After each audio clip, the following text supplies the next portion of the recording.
need to start changing those supply chains and investing in better, shorter, ethical supply chains. There's no one solution. That's the important thing. We need lots and lots of different solutions.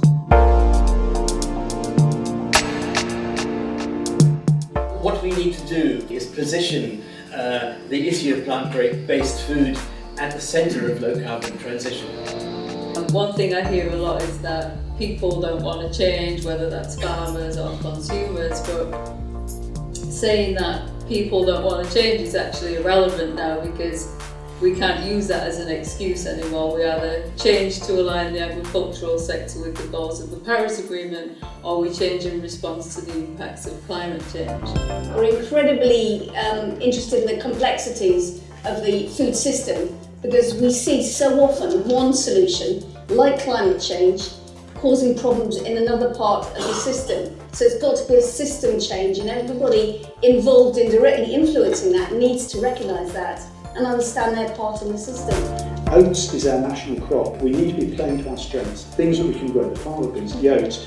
We shouldn't be talking about rice and soy as ultimately. Oats is what we grow in this country really well, a very low input crop.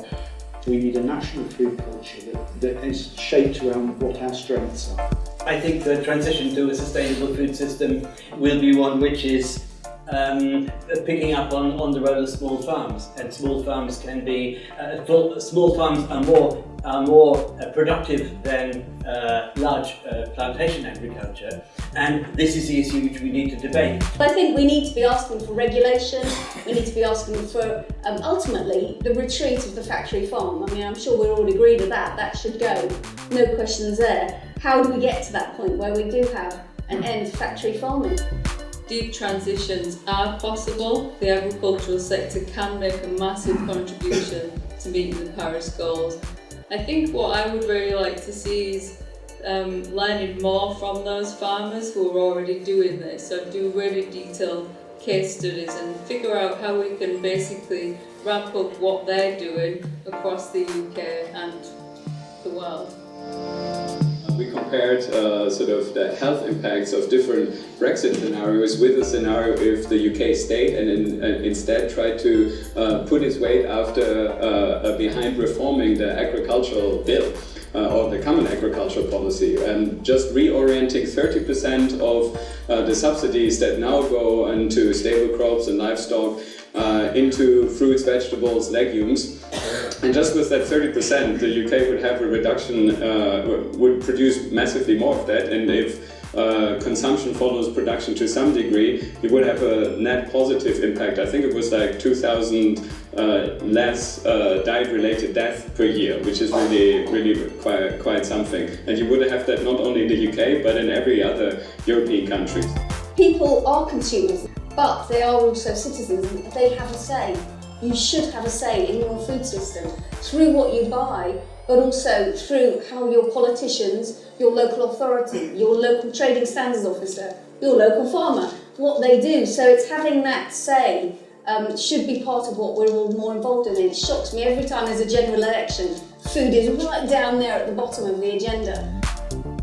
The revisions next year, so 2020, really need to be so much more ambitious than what we've seen so far in order to actually align with the Paris Agreement. And all of the evidence shows that those new commitments have to include carbon dioxide removal, and really the only way we can do that right now is through reforestation of agricultural land. So I think that is really the most promising way that I can see right now to actually get policy change in this area.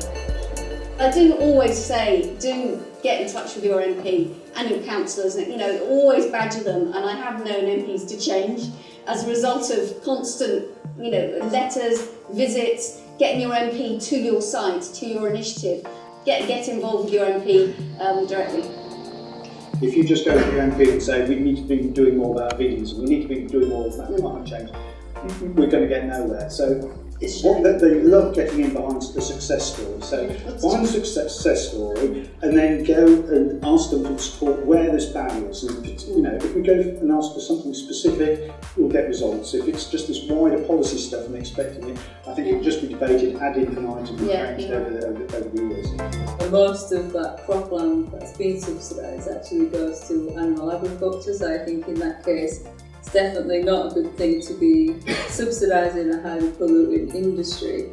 I think there's other kind of subsidy mechanisms as well that could help the other side of the map, the pasture lands to reforest. So we could look at different kind of climate finance mechanisms to actually help those landowners grow trees essentially rather than pasture.